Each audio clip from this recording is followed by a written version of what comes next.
안녕하세요. 미국주식론 대학의 미준입니다. 5월 6일 오늘의 미국주식 뉴스를 시작합니다. 오늘도 변함없이 미국 주식 투자의 정석을 지키고 있는 미준에 오신 것을 환영합니다. 오늘 방송은 제가 금요일날 미리 공지드린 것처럼 일요일날 녹화를 진행하고 있습니다. 월요일 같은 경우는 제가 하루 종일 수영장에 갇혀서 아들 대회를 좀 응원을 해야 될 것 같아서요. 그래서 하루 먼저 녹화를 진행하는 점 여러분들 감안하시면서 시청하시면 좋을 것 같습니다. 그 사이에 새로운 업데이트가 있을 수도 있기 때문에 이런 말씀 드리는 거다 이렇게 설명드릴 수 있고요. 오늘은 굉장히 재밌는 이야기를 가지고 시작을 해볼까 합니다. 여러분들 혹시 여성분들이 남성 투자자에 비해서 수익률이 높은 걸 알고 계신지 모르겠습니다. 역사적인 통계를 봤을 때 그렇다는 거죠. 여기 따끈따끈한 업데이트가 보도가 되고 있는데요. 남성 투자자의 경우에는 FTSE 100 지수에 비해서 0.14% 추가적인 수익을 지금까지 만들어내고 있는데요. 여성 투자자들은 성적이 더 좋습니다. 시장 평균 FTSE보다 지금 1.94%나 초과적인 수익을 내고 있는 것이 여성 투자자들의 실력입니다. 30년 동안 이런 수익이 계속해서 반복되게 되면요. 남성 투자자들에 비해서 여성분들은 25%나 투자 자금을 더 늘릴 수 있다고 합니다. 따라서 사소한 차이긴 하지만 투자 실력에서는 여성분들이 남자분들을 가볍게 제치고 있다 이렇게 볼 수가 있는데요. 여기 밑에 보시면 이렇게 여성분들의 투자 실력이 남성보다 더 뛰어난 이유를 여러 가지로 좀 설명을 해주고 있는데요. 첫 번째는 자연적으로 남성분들보다는 여성분들이요 포트폴리오를 다각화한다라고 합니다. 그 얘기는 이제 분산 투자를 잘한다는 얘기죠. 두 번째는 리스키한 인베스트먼트를 피한다. 따라서 굉장히 좀 위험성이 높은 고수익을 위해서 위험한 베팅을 좀 자제한다. 이렇게 설명이 가능하죠. 그리고 마지막으로 바이 앤 홀드에 능하다. 따라서 주식을 사팔사팔하지 않고 이제 한 가지를 골라서 장기간에 보유할 가능성이 높다. 이렇게 설명을 해주고 있습니다. 여기에다가 저는 한 가지의 이론을 좀 저희 개인적인 의견을 덧붙이고자 합니다. 여러분들 남성분들이 대화할 때 그리고 여성분들이 대화할 때 반응을 살펴보면 굉장히 재미가 있습니다. 저를 비롯해서 남성분들은요 어떠한 이슈, 어떠한 문제점에 대해서 이야기할 때 항상 먼저 해결책을 찾고자 노력을 하거든요. 그래서 남들하고 대화할 때 어떤 토픽이 등장하게 되면 이 토픽을 가지고 항상 솔루션을 제공하기 위해서 최선을 다합니다. 그런데 여성분들은 그렇지 않죠. 보통 문제나 이슈가 있을 때 남들의 이야기를 계속 들으면서요 공감을 해주죠. 아, 그렇구나. 그럴 수도 있겠구나. 힘들었겠다. 재밌었겠다. 이렇게 계속 반응을 해주거든요. 그래서 보통 여성분들이 대화의 더 달인이다. 이렇게 우리가 얘기를 하죠. 이 부분은요, 주식 투자에도 연결을 해보면 상당한 의미가 있는 것 같습니다. 보통 남성분들은 자기가 가지고 있는 생각을 표현하는데 굉장히 능숙하지만 여성분들은요, 타인의 메시지를 흡수하는 데 굉장히 능하다. 이렇게 우리가 정리를 해볼 수가 있거든요. 이게 왜 중요하냐면요. 제가 여러 번에서 걸쳐서 말씀드린 것처럼 주식 투자에서 성공은요. 내가 가지고 있는 생각이 중요한 것이 아니라 지금 현재 많은 대중들은 어떠한 생각을 가지고 있을까? 이게 굉장히 중요하잖아요. 왜냐하면 주식시장은요. 경매입니다. 다수와 다수가 만나서 한 가지의 기업을 가지고 파는 사람이 더 많은가 아니면 사는 사람이 더 많은가 여기에 따라서 주가가 올라가고 내려가고 하는 거거든요. 따라서 부정적인 생각을 가진 사람이 많으면 주가는 떨어지고요. 긍정적인 생각을 가진 사람이 많으면 주가는 올라가게 되겠죠.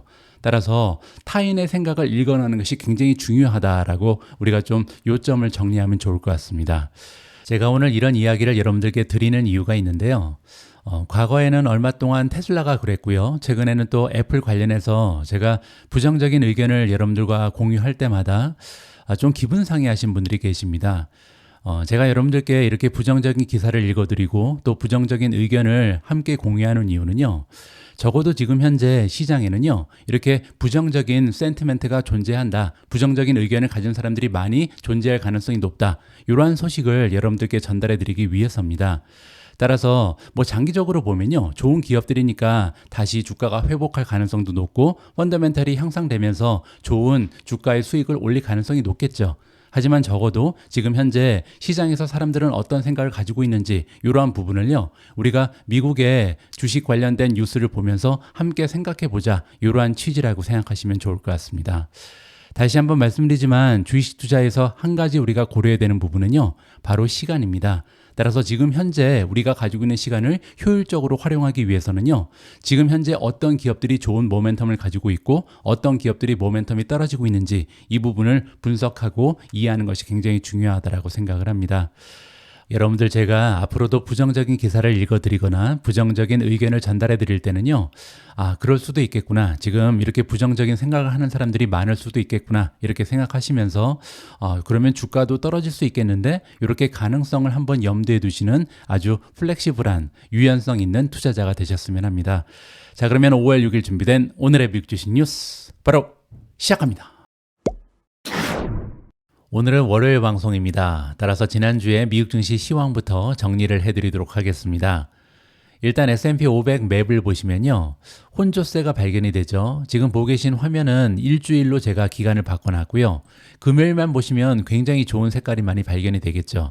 여러분들 알고 계신 것처럼 지난주 금요일 나스닥은 무려 2% 가까이 급등을 했습니다. 하지만 일주일로 다시 바꿔보면요, 올라간 종목의 수보다는 오히려 떨어진 종목의 수가 많을 수도 있겠는데요. 자, 이 와중에 한 가지 반가운 소식은 메가테크 기업들이 힘을 많이 냈죠. 특히 시가총액 기준 2위 기업인 애플이 8.32%나 급등을 했고요. 메타가 플러스 2%, 아마존이 3.6% 올라갔습니다. 거기에 엔비디아도 1.2% 분발을 했고요. 마지막으로 테슬라가 7.67% 올라가면서 전반적으로 메가테크 기업들이 시장을 이끌었다, 이렇게 정리가 가능하겠죠. 실제로 S&P 500 지수를 보시면 0.27% 플러스를 보였고요. 나스닥은 더 좋았습니다. 0.93% 한 주 동안 주가가 상승하는 좋은 추세를 지켜냈습니다. 그리고 주가 차트를 보시면요, 중반까지는 쭉 떨어졌죠. 따라서 주 초반에는 좋지 않은 추세를 보였다가 막판에 역전승에 성공했다, 이렇게 보시면 됩니다. 러셀 2000도 마찬가지죠. 1.53% 플러스를 보이면서 마감이 됐는데요. 초반에 좋지 않은 상황이 후반 가서 역전이 됐다, 이렇게 보시면 됩니다. 자, 이렇게 미국 증시가 하락세를 이겨내고 상승 추세를 보이면서 마감된 이유는 조금 있다가 자세한 소식을 전달해 드리도록 하겠습니다. 다음에는 한 주 동안 주가 흐름이 가장 좋았던 성장주의 이름입니다. 차지포인트가 오래간만에 힘을 내면서 30.7% 폭등을 했고요. 퍼시픽 바이오 플러스 24.49, 니오 플러스 24.05, 메르카도 리브레 플러스 15.97, DJT 플러스 15.38, 플러그 파워 14.69, 인텔리아 플러스 13.68, FT 플러스 13.50, 루시드 플러스 13.21, 고릴라 테크놀로지 플러스 12.80, IIPR은 이노베이티브 인더스트리얼 프로퍼티즈, 대마초 관련된 리츠 종목이고요. 12.05% 올라갔습니다. 그 밖에도 리오토가 플러스 11.82, 스냅이 11.68% 급상승하면서 가장 좋은 주가의 흐름을 보였습니다. 지난주에 주가 흐름이 좋았던 종목의 공통점을 찾아보면요, 리오토도 그렇고 루시드, 앱팁, 그리고 플러그 파워, 니오, 차지포인트, 이런 종목들이 전기차랑 관련이 되죠. 따라서 청정에너지 관련된 종목들이 힘을 내는 한 주였다, 이렇게 보시면 됩니다. 다음에는 미국 증시 3대 지수가 모두 상승하는 가운데 주가가 많이 떨어진 성장주 이름을 보도록 하겠습니다. 가장 위에는 DXYJ15입니다. 무려 30.96% 추가적으로 폭락하면서 이제 주가가 13달러까지 떨어졌고요. 두 번째로 스탠미 마이너스 25.68, 스타벅스 마이너스 17.16, 클라우드 플레이어 마이너스 15.46, 엑스페디아 마이너스 15.01, 소파이 마이너스 11.56, SC 마이너스 11.06, 페이콘 마이너스 9.32, SMCI 마이너스 8.72, 포티넷 마이너스 8.26, 블록 마이너스 6.73, 코인베이스 마이너스 5.53, 데이터독이 5.46% 떨어지면서 가장 좋지 않은 모습을 보였습니다. 자, 이렇게 지난 한 주 동안 주가 흐름이 좋지 않았던 종목들의 공통점은요, 모두 어닝 결과를 발표하고 나서 주가가 많이 떨어졌다, 이렇게 정리가 가능합니다. 다음에는 미준 탑13의 성적입니다. 지난 한 주 동안 주가 흐름이 가장 좋았던 미준 탑13는 바로 테슬라고요. 7.67% 급상승했습니다. 펄솔라가 플러스 7.17로 두 번째로 좋았고요. 아마존이 플러스 3.67, 팔란티어 플러스 3.60, TSMC 플러스 2.36, 엔비디아 플러스 1.20, 비트코인이 0.75% 올라가면서 63,630에 가 있고요. 우버가 플러스 0.26, 마이크로소프트가 0.08% 올라갔습니다. 반면 주가가 떨어진 주식이 4종목 있는데요. 마이크론 테크놀로지가 0.12% 소폭으로 하락했고요. 벌티브 홀딩스 마이너스 0.51, 인피니언 마이너스 4.01, 마지막으로 SMCI가 8.72% 떨어지면서 가장 좋지 않은 모습을 만들어냈습니다. 앞에서 제가 S&P 500, 나스닥, 그리고 러셀 2000의 주가 차트를 보여드리면서 설명드린 것처럼 지난주 미국 증시는요, 수요일까지는 굉장히 좋지 않은 추세를 보이다 갑자기 목요일, 금요일 반등에 성공을 했습니다. 갑자기 이렇게 미국 증시의 분위기가 반전된 이유는 우리가 이미 두 가지는 잘 알고 있습니다. 첫 번째는 연준 의장이었죠. 사실 많은 투자자들이요, FOMC 미팅이 끝나고 나서 굉장히 호기시한 발언이 나올 것이다 이렇게 걱정을 했었습니다. 그 이유는 여러분들 잘 알고 계신 것처럼 최근에 인플레이션 지표가 굉장히 좋지가 않았잖아요. CPI 지수도 그렇고요. 또 PCE 지수도 생각보다 높게 발표가 됐죠. 따라서 연준 의장이 화가 많이 났겠다 이렇게 예상을 했었는데 생각보다 파월 의장은요, 굉장히 비둘기파적인 모습을 보였습니다. 그리고 동시에 두 가지의 커다란 투자 리스크를 제거를 해줬죠. 첫 번째 리스크는요, 우리가 일부 투자자들이 걱정하고 있었던 부분인데 금리가 떨어지기는커녕 올라가면 어떡하지? 이렇게 좀 커다란 리스크를 생각하고 있었는데요. 이 부분에 대해서는 금리가 올라가는 일은 없다 이렇게 못을 박았죠. 자, 그리고 두 번째 리스크도 상당히 커다란 부분인데요. 일부 투자자들은 혹시 스태그플레이션이 오면 어쩌나 이렇게 최악의 시나리오를 생각하고 있었거든요. 그런데 이제 파월 의장이 얘기하기를 내가 보기에는 나는 스태그도 볼 수 없고 플레이션도 볼 수 없다. 그 얘기는요, 지금 스태그라는 것은 경기 둔화를 얘기하는 거고요. 플레이션은 인플레이션을 얘기하죠. 따라서 미국 경제는 경기 둔화도 없을 거고 인플레이션도 없을 것이다. 이렇게 굉장히 긍정적인 얘기를 했습니다. 자, 그리고 두 번째 이유는 우리가 잘 알고 있는 것처럼 아마존 그리고 애플의 어닝 실적이 굉장히 좋았죠. 따라서 굵직굵직한 대형 기업들의 어닝이 주가 상승을 도모했다. 이렇게 두 번째 이유를 정리해 볼 수가 있습니다. 자, 그리고 세 번째 이유는 결정적으로 금요일 날 발표가 됐는데요. 바로 미국의 고용 보고서입니다. 이 보고서 발표 내용 때문에 금요일 날 주가가 2% 가까이 올라갈 수 있었던 거죠. 나스닥 기준으로. 자, 그러면 미국의 일자리에는 어떤 일이 생겼는지 직접 한번 확인을 해 보시면 좋을 것 같습니다. 미국의 고용주들이 4월에 고용을 축소하고요. 실업률이 예기치 않게 상승하면서 연초 강세를 보였던 노동시장이 다소 냉각되고 있음을 시사했습니다. 금요일 날 노동통계국의 보고서 내용에 따르면요. 지난달 비농업 고용은 17만 5천 명 증가하면서 6개월 만에 가장 작은 증가폭을 기록했습니다. 더욱이 실업률은 3.9%까지 올라가면서 또한 임금 상승률도 둔화됐다. 따라서 세 가지 지수 모두 좋았는데요. 여기 정리가 돼 있죠. 첫 번째는 지난달에 비해서 얼마나 많은 신규 일자리가 창출됐나 이걸 계산해 보니까요. 지금 시장의 전망치는 24만 개였습니다. 그런데 24만 개에 비해서 현저하게 떨어진 17만 5천 개가 발표가 됐거든요. 그리고 이 수치는 앞에 나와 있던 것처럼 6개월 만에 가장 낮은 수치였습니다.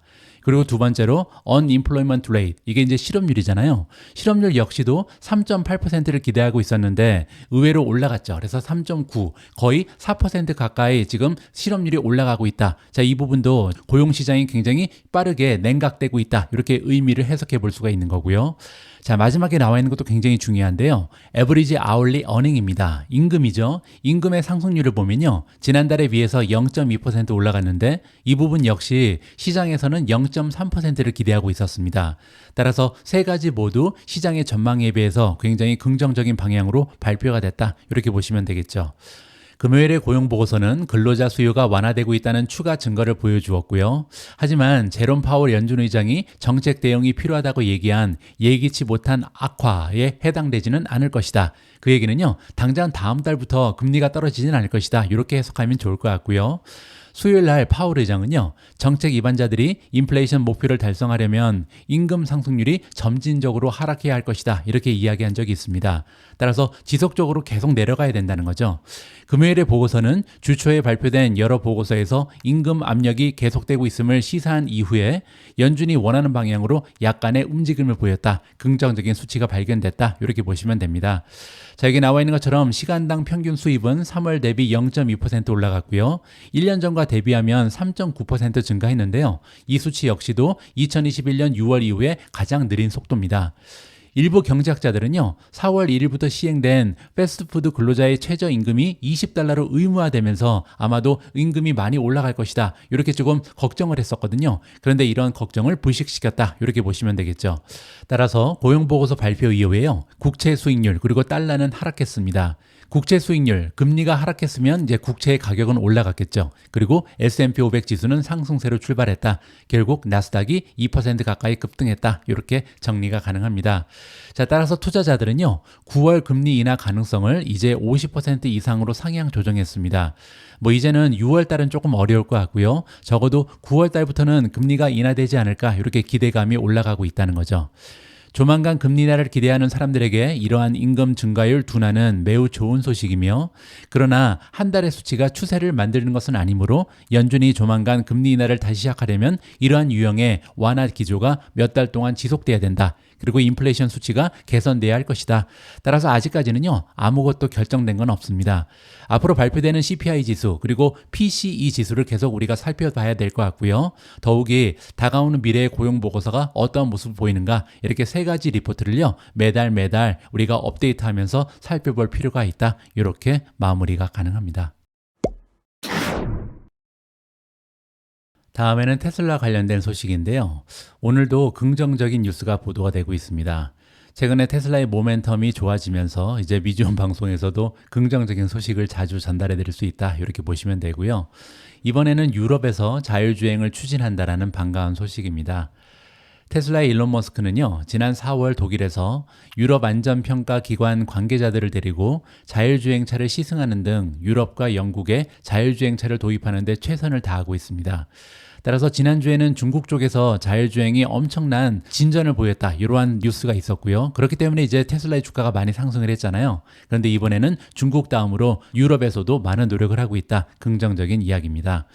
이 관계자들은 정부기관의 지원을 받는 유럽 신차 평가 프로그램 소속인 것으로 알려져 있고요. 영국의 텔레그라프라는 미디어에 따르면요, 테슬라는 또한 2025년 말까지 자율주행이 더 광범위하게 허용될 수 있도록 첨단 운전자 지원 시스템에 대한 유엔의 규정을 변경하기 위해 노력하고 있는 것으로 보도가 나왔습니다. 이 태스크포스는 프로젝트 팀을 얘기하는 거고요. 이 팀은 2025년까지 변경 사항을 마무리하기 위해 노력을 하고 있다. 따라서 빠르면 내년 말까지는 이제 자율주행이 유럽에서 허가될 가능성이 높다, 규정이 마련될 가능성이 높다, 이렇게 긍정적으로 해석이 가능한 거죠. 자, 오래간만에 테슬라의 펀더멘탈을 좀 살펴보도록 하겠습니다. 퀀트 스코어를 보시면 5점 만점에 3.17로 아직까지는 많이 떨어져 있는 상황이고요. 팩터 그레이드를 보시면요, 5가지의 평가 기준이 있는데요. 밸류에이션은 F로 가장 좋지 않은 낙제점을 받고 있고요. 성장률은 C+로 다소 악화됐습니다. 3개월 전 그리고 6개월 전에는 B를 받았거든요. 세 번째 프로피티빌리티, 수익성은 아직까지도 A+를 지켜내고 있고요. 수익성이 최근에 이제 테슬라의 마진이 많이 떨어졌음에도 불구하고 아직까지 A+를 보이는 이유는요, 같은 산업, 즉 자동차 산업에 있는 다른 기업과 비교했을 때 아직까지는 굉장히 우월하다, 이렇게 평가가 나오는 거죠. 네 번째로 모멘텀을 보시면 과거에는요, D에 머물러 있었습니다. 3개월 전에 그렇다는 거죠. 그런데 이제 C-로 다소 향상하는 모습을 보였다, 이렇게 보시면 되고요. 리비전은 D+로 굉장히 좋지 않은 점수를 받고 있습니다. 따라서 아직까지는 펀더멘탈에 그렇다 할 향상이 보이지 않는다, 이렇게 정리가 가능합니다. 자, 실제로 밸류에이션을 보시면요, 오히려 더 악화됐는데요. PE 레이쇼를 포워드로 보시면요, 80.51까지 올라갔습니다. 향후 1년 동안 테슬라가 만들어낼 것으로 기대되는 순이익에 비해서 시가총액이 80배 이상 올라갔다. 굉장히 높은 수치인데요. 자, 이렇게 PER이 계속해서 올라가는 이유는 뭐냐면요, 최근에 주가가 조금 반등을 했고요. 반면에 PE 레이쇼에서 분모에 속하는 어닝에 대한 전망치가 계속해서 떨어진다, 이렇게 보시면 될 것 같습니다. 그리고 최근에 성장률까지도 좋지가 않기 때문에 PEG로 보면 아직까지 5.78이라는 굉장히 좋지 않은 수치가 발견된다, 이렇게 보시면 될 것 같습니다.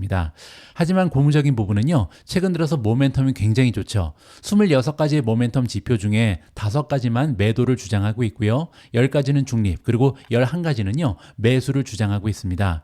특히 여기 나와 있는 부가 지표를 보시면 9가지는 중립이고요. 2가지는 바이, 그리고 매도 의견은 아예 없거든요. 따라서 모멘텀도 굉장히 좋고, 또한 렐러티브 스트렝스 인덱스를 보시면 현재 56.61입니다.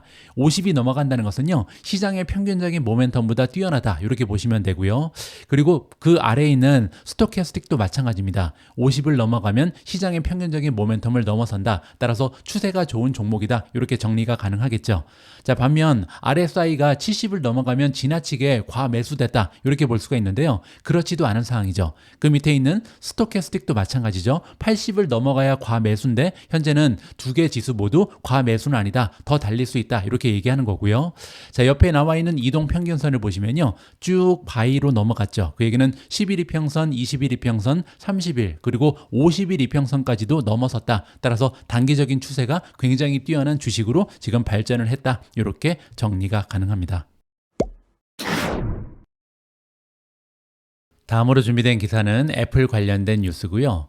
워렌 버핏이 애플 주식을 약 13%나 매도했다라는 좋지 않은 소식이 전달됐습니다. 자세한 내용을 한번 읽어보시죠.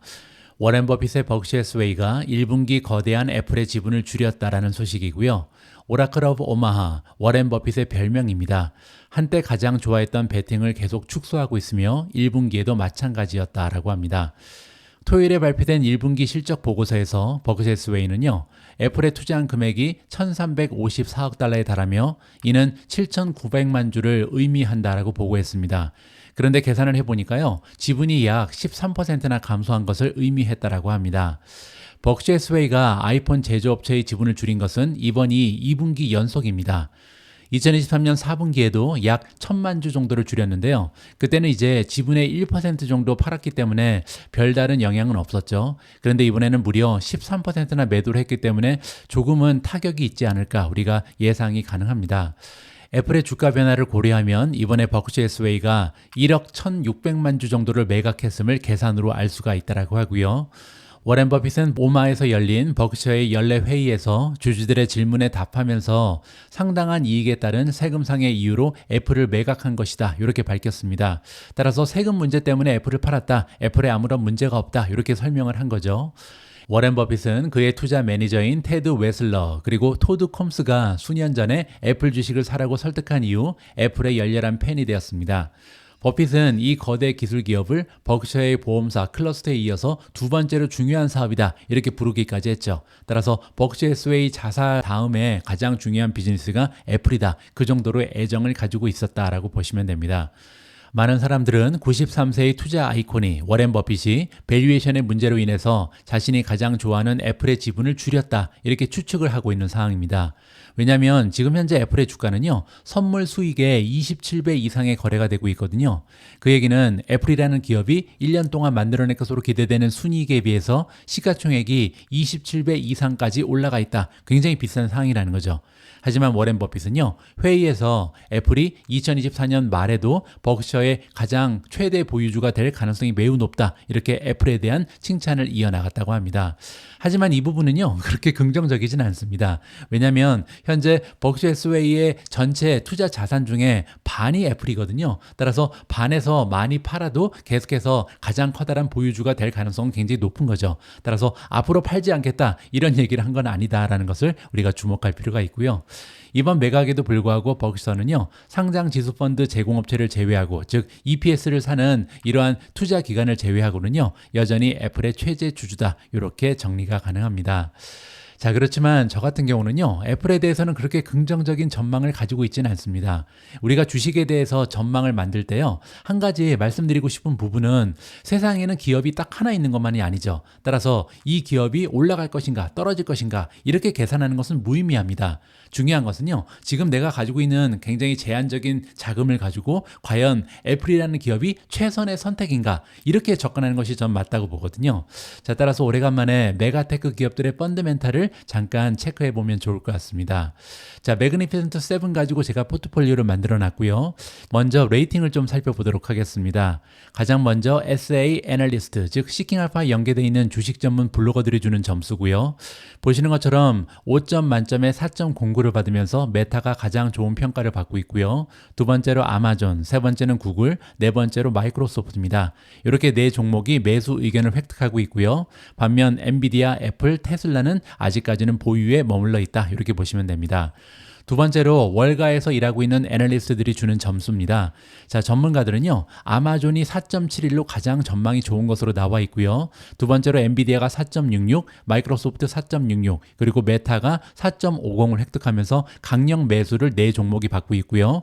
그 밖에 구글하고 애플이 매수 의견, 마지막으로 테슬라는 보유에 머물러 있습니다. 마지막으로 퀀트스코어를 보도록 하겠습니다. 현재 수치적 분석을 통해서 알고리즘이 주는 점수는요, 구글이 가장 높습니다. 5점 만점에 4.98이라는 굉장한 점수를 받고 있고요. 반면 엔비디아는 3.49, 아마존도 3.49, 메타 3.49, 마이크로소프트 3.48, 애플이 3.39, 마지막으로 테슬라가 3.27로 가장 좋지 않은 점수를 받고 있습니다. 퀀트스코어에 대해서 한 가지 여러분들께 말씀드리고 싶은 부분이 있는데요. 퀀트스코어는 이렇게 5가지의 평가 기준을 가지고 있잖아요. 그런데 만약에 5가지 중에 단 한 가지라도요, F학점이나 D-를 받게 되면 퀀트스코어가 매수로 바뀔 수가 없습니다. 그렇기 때문에 여기 나와 있는 6개 종목이요, 지금 현재 중립에 머물러 있는 거죠. 왜냐하면 밸류에이션에서 현재 모두 F 아니면 D-를 받고 있다. 이 부분을 우리가 참고해 볼 필요가 있을 것 같습니다. 다음은 어닝즈로 넘어갑니다. 어닝이라는 것은요, 월가의 전문가들, 애널리스트들이 각 종목에 대한 향후의 전망치를 상향 조정하고 있는지 아니면 하향 조정하고 있는지 이 추세를 살펴보는 거고요. 지금 현재 상승 추세를 보이고 있는 종목이 굉장히 많습니다. 구글, 메타, 엔비디아, 마이크로소프트, 그리고 아마존, 이렇게 5종목은요, 전망치가 오히려 계속해서 올라가고 있다. 긍정적인 추세가 발견이 되는 거고요. 애플 같은 경우는 보유 의견에 머물러 있고요. 마지막으로 테슬라는 계속해서 전망치가 하향 조정되고 있다는 것을 확인해 볼 수가 있습니다. 자, 다음에는 밸류에이션을 보도록 하겠습니다. 일단 PE 레이쇼를 기준으로 하면요, 현재 구글이 22.21로 가장 저렴하고요. 두 번째가 메타 22.57, 애플이 27배, 그리고 마이크로소프트가 34, 엔비디아 35배, 아마존이 41배고요. 테슬라가 70배 이상으로 올라가 있는 상황입니다. 자, 그런데 여기에 성장률을 만약에 접목을 하게 되면 결과가 완전히 바뀌어 버리는데요. 현재 성장세를 감안했을 때 가장 저렴한 종목은 바로 엔비디아입니다. 1.01로 떨어지고요. 두 번째가 메타 1.07, 구글이 1.17이고요. 아마존이 1.77로 그나마 2.0 밑으로 PEG가 떨어져 있는 종목이다. 이렇게 보시면 됩니다. 자, 반면 성장률을 고려할 때 가장 비싼 종목은요, 지금 마이크로소프트가 2.51, 애플이 2.73, 마지막으로 테슬라가 5.78로 가장 밸류에이션이 성장세에 비해서 높은 주식이다. 이렇게 보시면 될 것 같습니다. 성장률을 잠깐 보여드리죠. 자, 레비뉴 기준으로 했을 때, 따라서 다가오는 1년 동안 만들어낼 것으로 기대되는 예상치를 기준으로 했을 때 성장률이 가장 좋은 종목은 엔비디아고요. 72.23% 매출이 추가적으로 올라갈 것으로 전망치가 나오고 있습니다. 다음으로 메타가 15.39% 성장을 기대하고 있고요. 테슬라가 13.73, 마이크로소프트 12.21, 아마존 11.39, 구글이 10.76, 마지막으로 애플을 보시면 간신히 1% 정도 성장할 것으로 가장 저조한 성장세가 나오고 있습니다. 마지막으로 수익성을 좀 보도록 하겠습니다. 수익성에서는 일단 넷인컴 마진을 보도록 하죠. 넷인컴 마진은 순이익 마진인데요. 엔비디아가 48.85로 가장 높고요. 마이크로소프트가 36.4, 메타가 32.06, 애플이 26.3이고요. 구글이 25.9, 테슬라가 14.37, 아마존이 6.38로 가장 낮습니다. 자, 그 옆에 있는 에비타 마진을 보시면 성적이 약간 달라지는데요. 엔비디아가 여전히 56.6으로 가장 좋고요. 마이크로소프트가 52.9, 메타가 47.96, 구글이 34.49, 애플이 33.97, 아마존이 16.35, 테슬라가 12.95입니다. 자, 그리고 이번에는 현금의 흐름, 프리캐시플로우 마진을 보시면요. 엔비디아가 32.6%로 가장 좋고요. 마이크로소프트가 25.99, 메타가 24.62, 애플이 22.2, 구글이 17.31, 아마존이 9.69, 마지막으로 테슬라는 현재 마이너스 0.67로 떨어져 있는 상황이다. 이렇게 분석이 가능합니다. 자, 여러분들 7종목에 대한 수치적 분석을 보셨는데요. 과연 지금 현재 펀더멘탈 기준으로 했을 때 어떤 종목이 가장 좋아 보이는지 댓글을 통해서 한번 여러분들의 의견을 피력해 주셨으면 합니다. 다음으로 준비된 기사는 아마존 관련된 소식이고요. 아마존이 자랑하는 아마존 Q가 차세대 AI 어시스턴트 선두 자리를 노린다라는 내용입니다. 구체적인 내용을 한번 읽어보시죠. 생성형 인공지능 비서의 시대가 도래했으며 인공지능 비서는 날로 더 복잡한 작업을 수행할 수 있는 능력을 갖춰나가고 있습니다. 생성형 AI라는 단어가 등장한 지도 이제 1년 반 정도밖에 되지 않았거든요. 따라서 아직까지는 굉장히 초기 단계에 불과합니다. 하지만 점점 더 복잡한 작업을 수행할 수 있도록 발전되고 있다. 이렇게 보시면 됩니다. 지금 현재로서는요, 소비자가 서비스 전문가를 찾고 연결할 수 있도록 도와주는 최근에 출시된 옐프 어시스턴트 같이 비교적 단순한 기능도 있고요. 올 여름에 출시 예정인 지멘스의 산업용 코파일럿과 같이 좀 더 산업화된 AI 어시스턴트도 있다. 따라서 소비자용 그리고 기업용이 동시에 발전하는 모습을 보인다. 이렇게 보시면 됩니다.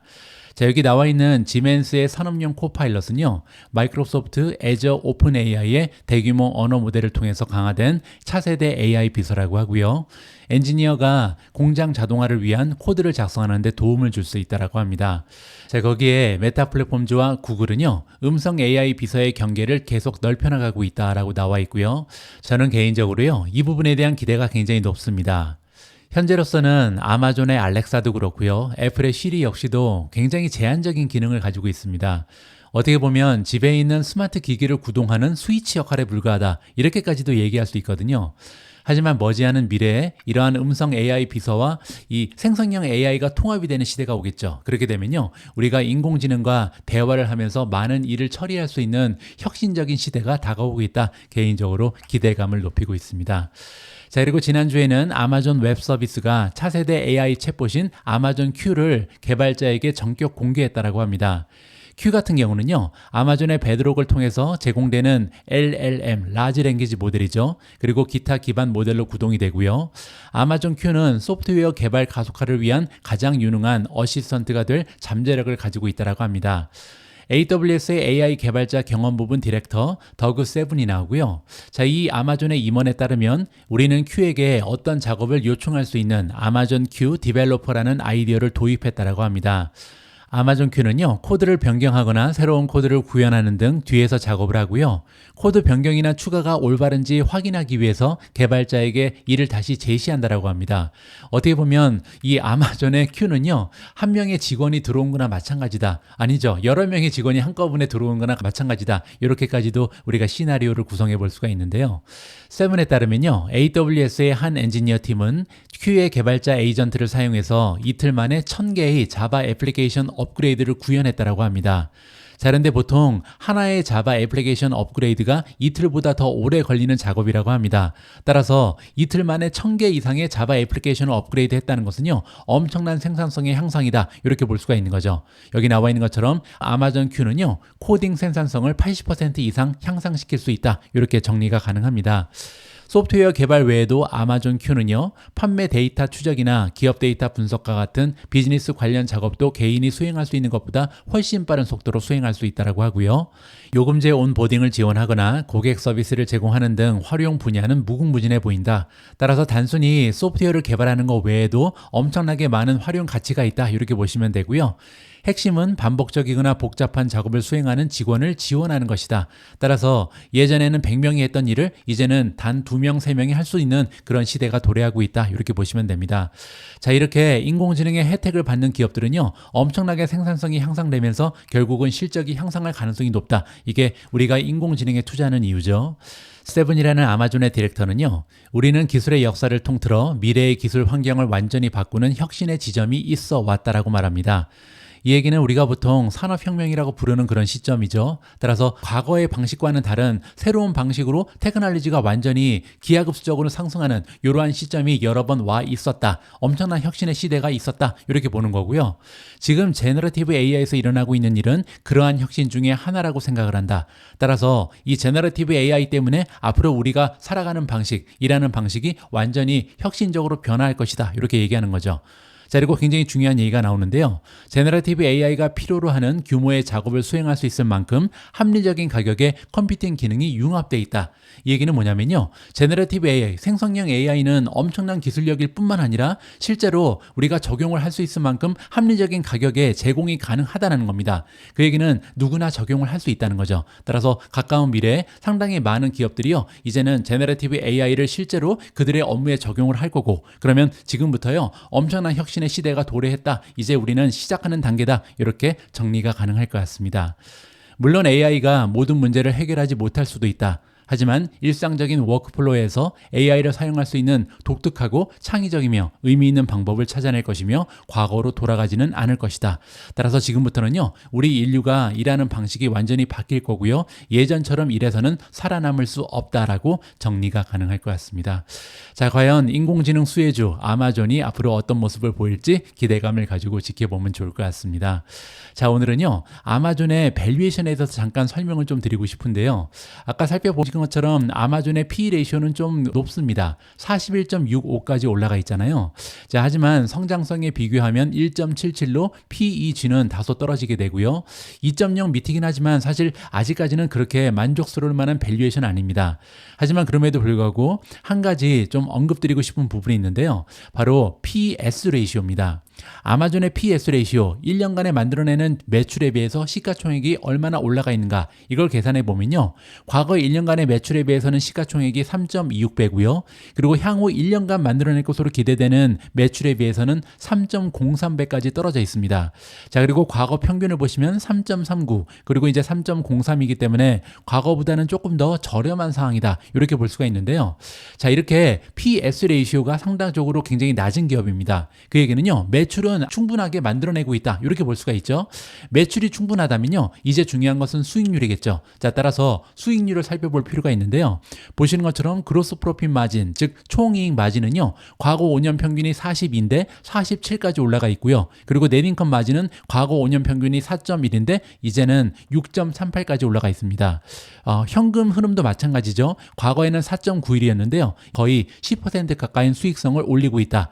따라서 아마존은요. 지금 과거에 비해서 계속해서 수익성이 향상되고 있습니다. 따라서 정리를 해보면요. 이미 PS 레이쇼가 굉장히 낮은 기업이기 때문에 매출은 충분합니다. 충분한 매출을 만들어내는데 만약에 수익성이 좋아진다면 계속해서 밸류에이션은 떨어질 수밖에 없다. 이렇게 긍정적인 추세를 살펴볼 수가 있는 거죠. 자, 그리고 또 한 가지 모멘텀이 굉장히 좋은데요. 26가지의 모멘텀 지표 중에 지금 현재 10가지는 중립에 머물러 있고요. 바이, 매수 의견은 16가지입니다. 반면에 매도를 주장하는 지수는 단 하나도 발견되지 않거든요. 따라서 현재 아마존의 모멘텀은 거의 최고 수준이다. 이렇게 보시면 될 것 같습니다. 오늘 마지막으로 준비된 기사는 월가의 추천 주식입니다. 오늘 월가의 추천 주식은 미주호라는 투자기관에서 강추하는 종목이고요. 자, 그들의 의견에 따르면 5월 달에 사야 되는 주식이 있다고 하는데요. 어떤 종목들이 추가됐는지 한번 보시죠. 미주호는 최근 5월 추천 종목을 발표했고요. 이번 달에 새롭게 선정된 3가지의 종목이 포함되어 있다고 합니다. 이 은행은 미주호는 6개 부문에 걸쳐서 가장 확신이 강하고 또 총매제가 확실한 24가지의 종목을 선정했고요. 그 중에서 이제 5월에 선정된 새로운 종목은요. 아이포인트 파마스티컬, 유니버설 헬스 서비스, 마지막으로 블록이 새롭게 이 리스트에 등장했다. 이렇게 보시면 됩니다. 자, 그러면 과연 미주호에서 추천하는 5월의 탑픽 10종목에는 어떠한 종목이 있는지 직접 한번 이름을 보시죠. 첫 번째, 두 번째, 세 번째는 새롭게 편입된 종목이고요. UHS, 유니버설 헬스 서비스는 목표 주가가 200이고요. 아이포인트 파마스티컬은 39달러의 목표 주가가 제시되고 있습니다. 세 번째로 블록 같은 경우는 106달러의 목표 주가가 나와 있고요. 자, 그 외에도요. 엔비디아가 포함되어 있는데 엔비디아의 목표 주가는 1000달러고요. CCL은 카니발이죠. 카니발 같은 경우는 21달러, 마이크로소프트는 450이라는 목표 주가를 설정하고 있습니다. 그 밖에도 로우가 280, 그리고 웨이베어가 72달러고요. 아마존이 240달러고요. 마지막으로 펄솔라가 196달러라는 굉장히 높은 목표 주가를 받고 있습니다. 한 가지 굉장히 긍정적인 부분은요. 제가 선정한 미주온 탑 13이 한 4가지나 지금 포함이 되어 있잖아요. 엔비디아도 그렇고요. 마이크로소프트도 그렇고 아마존, 펄솔라 이렇게 4종목이요. 미주호가 강추하는 5월의 탑픽에 선정이 됐다라는 반가운 소식입니다. 자, 그런데 이 중에 아직까지 분석을 하지 않은 종목이 하나 남아있죠. 아까 우리가 엔비디아라든지 마이크로소프트, 아마존의 수치적 분석은 해봤잖아요. 따라서 이번에는요. 펄솔라에 대해서 수치적 분석을 좀 살펴보면 좋을 것 같습니다. 치킨알파가 제공하는 수치적 분석 툴을 통해서 펄솔라의 펀더멘탈을 체크해 보도록 하겠습니다. 일단 레이팅을 보시면요. 퀀트 레이팅이 5점 만점에 4.13을 받으면서 매수 의견을 획득하고 있고요. 5가지의 팩터 그레이드를 보시면 현재 밸류에이션하고 성장세는 A로 굉장히 좋습니다. 반면 프로피타빌리티, 수익성 같은 경우는 C-로 다소 주춤하는 추세를 보이고 있는데요. 하지만 3개월 전 그리고 6개월 전에 비해서는 향상된 모습이다. 긍정적으로 해석이 가능하고요. 자, 그리고 모멘텀과 리비전을 보시면 B를 받고 있는데요. 모멘텀은 주가의 힘이죠. 그리고 마지막으로 리비전 같은 경우는요. 시장의 전문가들이 주는 전망치, 어닝에 대한 예측치가 계속해서 우상향하고 있다는 반가운 소식입니다. 자, 다음에는요. 시키나파에 연계되어 있는 애널리스트들이 주는 점수고요. 지난 3개월 동안 7명의 주식 전문 블로거들이 평가를 해줬고요. 1명은 강력 매수, 6명은 매수를 줬습니다. 그리고 홀드나 셀을 준 전문가는 1명도 없었다. 굉장히 긍정적이죠. 자, 마지막으로 월가의 애널리스트들이 주는 점수고요. 지난 3개월 동안 무려 33명의 애널리스트가 평가를 했고요. 33명 중에 16명은 강력 매수를 줬고요. 12명은 매수, 그리고 5명만이 중립에 머물러 있습니다. 반면 셀이나 스트롱 셀을 준 전문가는 단 1명도 없었다. 따라서 전반적으로 굉장히 좋은 평가를 받고 있는 주식이 펄솔라다. 이렇게 보시면 되겠죠. 다음에는 밸류에이션 탭으로 이동을 해서 펄솔라의 밸류에이션을 체크해 보도록 하겠습니다. 일단 PE 레이쇼를 포워드로 보시면요. 14.07이 나옵니다. 따라서 향후 1년 동안 만들어낼 것으로 기대되는 순이익에 비해서 시가총액이 14배만 올라가 있다. 이렇게 보시면 되고요. 같은 섹터의 중간치를 보시면 28배입니다. 따라서 A를 획득하고 있다. 다른 기업들에 비해서 굉장히 좋은 밸류에이션이다. 이렇게 보시면 되겠죠. 더욱이 성장세를 감안해서 PEG를 보시면요. 0.33까지 떨어져 있습니다. 따라서 같은 섹터의 중간치인 1.89에 비해서 현저히 좋은 밸류에이션이다. 이렇게 평가가 가능한 거죠. 성장세도 좋습니다. A를 받고 있잖아요. 과거 1년 동안 매출은 27.28% 급상승을 했고요. 다가오는 1년 동안은요. 오히려 더 좋아집니다. 29.07% 계속해서 매출이 상승할 여지가 있다. 이렇게 정리가 가능하겠죠. 반면 섹터의 평균은 중간치는 6.81입니다. 따라서 다른 기업들에 비해서 월등한 성장세를 유지한다. 이렇게 보시면 되고요. 다음에는 프로피타빌리티, 수익성인데요. 수익성은 C-로 개중에서 가장 떨어지는 부분이죠. 하지만 긍정적인 부분이 보이는데요. 일단 그로스 프로핏 마진, 총이익 마진을 보시면 43.05입니다. 자, 그런데 이 수치는 섹터의 중간치 48보다 떨어지죠. 따라서 다른 기업에 비해서 총이익 마진이 조금 약하다. 이렇게 보시면 되는데요. 그럼에도 불구하고 좋은 부분은 뭐냐면 과거 5년의 평균은 20.44입니다. 따라서 과거에 비해서는 현저히 좋은 총이익 마진을 보여주고 있는 거죠. 자, 그리고 밑으로 내려가서 넷인컴 마진을 보시면요. 28.75입니다. 자, 그런데 섹터의 중간치는 2.44잖아요. 따라서 굉장히 좋은 순이익 마진을 가지고 있고요. 과거 5년 평균의 7.94에 비해서도 현저히 향상된 모습을 보여주고 있습니다. 따라서 정리를 해보면요. 지금 현재 펀더멘털이 굉장히 좋은 기업이다. 특히 수익성이 조금 떨어졌었는데 C-로 떨어져 있는 수익성조차도 과거에 비해서는 계속해서 향상하는 모습을 보이는 기업이 바로 FSLR, 펄솔라다. 이렇게 정리가 가능합니다. 5월 6일 오늘의 빅 주식 뉴스는 여기까지입니다. 오늘 방송도 마지막까지 함께 해주셔서 감사합니다. 이제 시작하는 새로운 한 주 여러분들 긍정적인 에너지로 기분 좋게 시작하시고요. 의미 있는 그리고 생산적인 일 많이 만들어 가시기 바랍니다. 저는 내일 여러분들 투자 활동에 도움될 수 있는 다양한 정보 모아서 다시 찾아뵙겠습니다. 우리 모두가 미국 주식 투자로 은퇴하는 그날까지 다 함께 화이팅입니다. 행복한 하루 되세요. 감사합니다.